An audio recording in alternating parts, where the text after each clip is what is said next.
सबके सीने में दहशत का भूचाल आ गया, भामासुर मुरासुर का आतंक छा गया।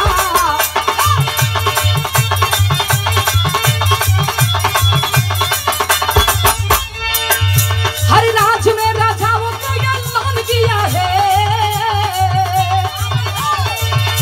हर राज्य में राजाओं को ऐलान किया है, सब देखो अपनी बिटिया यही अरमान किया के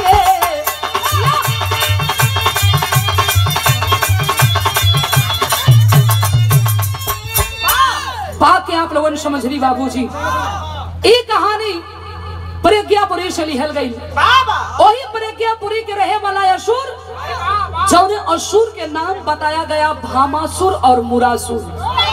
भामासुर पुत्र किसका था? धरती का पुत्र था बाबूजी। बड़ा बलवान, बड़ा बलशाली रहल। जिंदगी में जो चीज चाह गया वो अपने बाजू के बल से ना तो अपने प्यार से वो हासिल कर लिया। गौर करेंगे बाबूजी। एक दिन भामासुर के दरबार सजा रहा और आज सिंहासन पर भामासुर बैठा था। हजारों लोग जैसे आप बैठ के बिरहा सुन रहे हैं बाबूजी, इसी तरह लोग बैठे थे और अपने राज सिंहासन पर भामासुर बैठा था।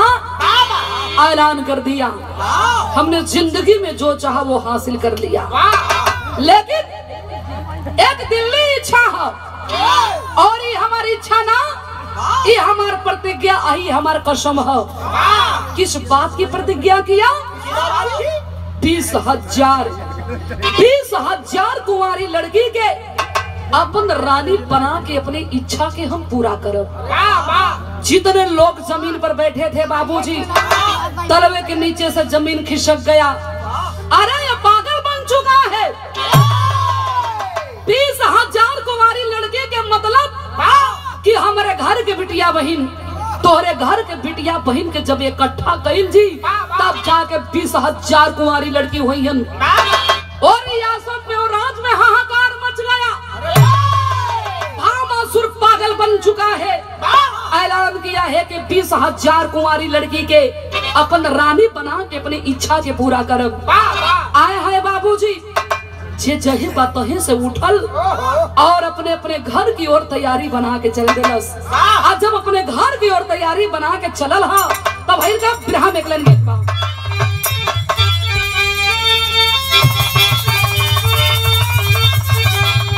यह दरज के नमूना बा। कौनो दुल्ही के दुल्हा साल भर के बाद घरे आवत फोन कलन कलन घलो 2 बजे ले आजी, मेहरारू 10 बजे